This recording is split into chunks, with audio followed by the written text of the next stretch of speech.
ESG 경영을 함에 있어서 인증을 받거나 설명 좀 부탁드리겠습니다.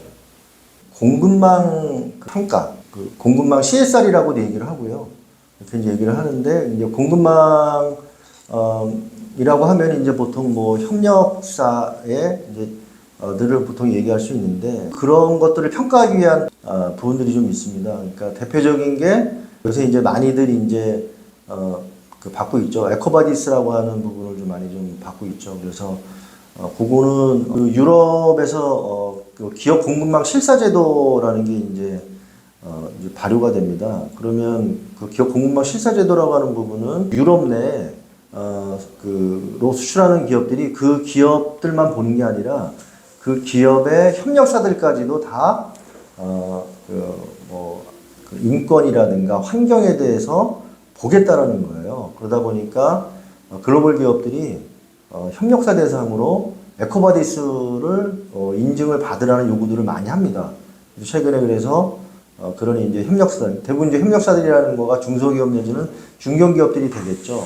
그들이 그래서 에코바디스 인증을 많이 이제 글로벌 기업들이나 대기업들이 요구하고 있기 때문에 많이 좀 받고 있고요. 그래서 에코바디스는 또 이제 기업의 규모라든가 또는 이제 기업의 어떤 뭐 매출 실적에 따라 가지고 또 이제 그 등급을 정할 수가 있습니다. 그래서 뭐 브론즈 등급부터 뭐 실버, 골드, 플래티넘 이런 식으로 일단 그 등급을 받아서 할 수 있는 그런 이제 부분이 있고요.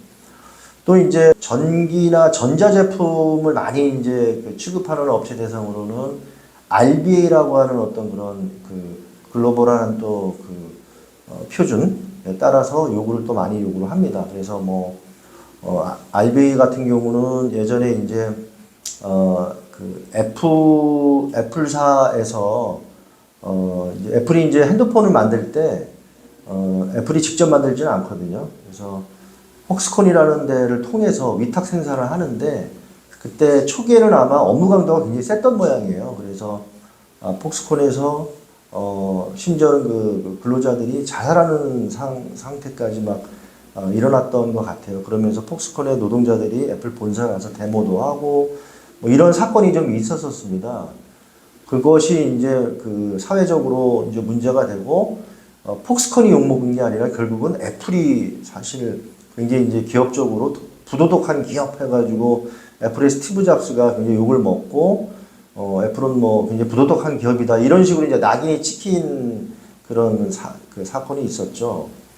이제 그런 일련의 사건들을 겪으면서 애플도 이게 그런 협력사들의 문제가 단순히 협력사로 끝나는 게 아니라 결국 나한테까지도 글로벌 기업의 그 본사 자기네들까지 영향을 준다라고 느끼면서 그러면서 이제 그런 그 협력사 공급망 관리를 하게 되면서 출발했던 거가 RBA 표준이에요. 그래서 지금 그 RBA 표준은 애플뿐만 아니라 우리나라 같은 뭐 삼성전자, LG전자 유세 기업들이 많이 가입을 해서 하고 있는 아주 전 세계적으로 또 많이 이제 하고 있는 표준이라고 보시면 될 것 같고요. 또 유럽 쪽에서는 이제 스메타라고 하는 또 그런 그 규격을 통해서 요구를 하고 있습니다. 그래서 요건 이제 영국에서 출발했던 그런 표준인데 처음에는 이제 화장품이라든가 봉제라든가 이런 소비재 제품 쪽에서 많이 요구를 하면서 또 스메타라고 하는 그런 이제 표준을 통해서 인증을 받아라 이렇게 또 요구를 좀 많이 하고 있습니다. 이런 것들은 이제 그 전반적인 ESG에 대한 어떤 그런 표준 내지는 인증이라고 보시면 될 것 같고요. 추가적으로 이제 특화된 형태의 또는 또 산업별에 따른 그런 표준과 인증을 요구하는 경우도 있습니다. 예를 들어서 뭐 탄소 관리를 잘 하면은 그 CDP라고 하는 또 이런 이제 인증을 받아서 받는 경우도 좀 있어요. 그래서 탄소 관리를 잘 하면은 또 그 CDP라고 하는 인증을 통해서 우리 회사 이렇게 탄소 관리를 잘하고 있어라고 하는 대외적인 또 인증을 받는 경우도 있고요. 또 산업별로도 받는 경우도 있습니다. 그러니까 어떤 특정 산업군에서 뭐 제약이다 그러면 제약에 맞는 그런 이제 PSCI라고 하는 그런 어떤 특화된 형태의 산업별 인증도 있습니다. 자동차 뭐 이런 식으로 그 산업에 맞는 또 그런 이제 표준과 인증들이 있는 거죠. 그래서 굉장히 여러 형태들이 존재하고 있는데 어쨌든 종합적인 어떤 ESG를 평가하는 부분은 그런 에코바디스나 뭐 RBA나 뭐 또는 스메타나 이런 게 볼 수 있고요.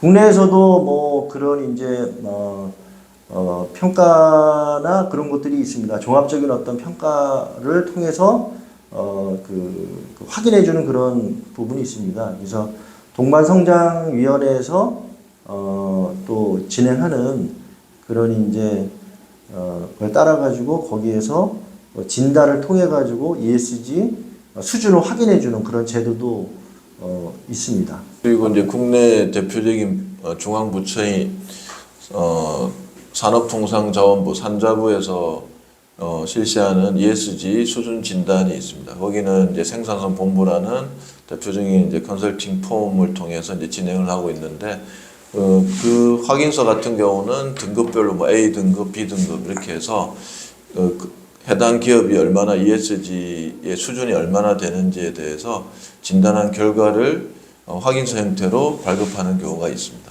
이제 ESG와 관련된 부분 중에서 ISO 인증과 관련된 인증들이 여러 개가 있습니다. 대표적인 것이 이제 이 환경에 해당되는 대표적인 ISO 인증이 ISO 14001입니다. 그래서 기업의 환경 경영 방침이나 목표, 그다음 구체적인 활동을 정확하게 이제 디테일하게 이제 명시한 것들이 ISO 14000이 대표적인 거고, 또 아울러서 안전보건 경영 관련 S에 해당되는 부분 중 안전보건에 관련된 인증 중에서 대표적인 것이 ISO 45001이 있습니다.